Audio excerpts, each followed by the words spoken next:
So welcome to our first Advent meditation.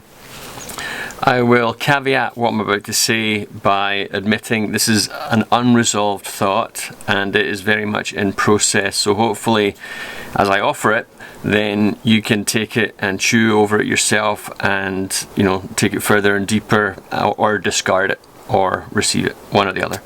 A few times over the last number of weeks, I've bumped into the notion of despair. People saying that they're despairing for the world, for our country, for our children.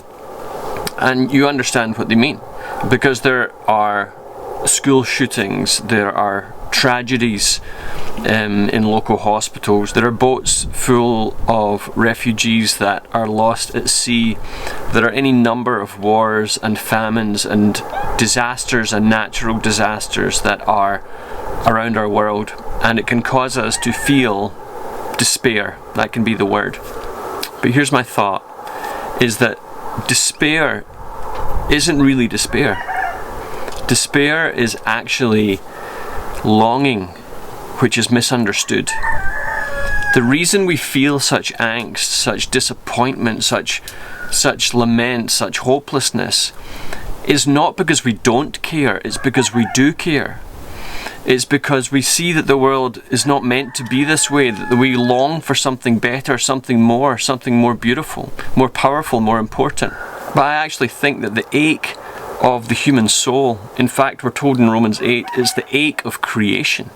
It's not just humanity, all creation, the cosmos is aching with the burden, longing for something to happen, to be released, to burst open, that the resurrection power and life of God will flood the earth. So despair can speak, but I don't think it gets the last word. I don't think it actually is the centerpiece of the story, even the emotions that we might feel when we read the news or when we see what's happening around the world or locally. Because underneath the despair, there is a sort of a subterranean emotion going on there, and it is a hunger for shalom. It's a desire for that which God says is right. And so we're actually hungry for the transcendent, for the most beautiful, for the bliss of the divine life, for the plenitude of God's beauty to be shared with His creation, with His children, with the cosmos. So yes, there are reasons to be sad. There are reasons to look around and shake our head and wonder what is going on. But then we actually, if we listen, we start to hear the Spirit and the bride saying, "Come, Lord Jesus." All creation and the church and the cosmos looking upward, looking onward to say, "Come, Lord Jesus," again. Because the Advent story is that Jesus did come. And He has been among us, and He has done all that was required to gather us back to the Father.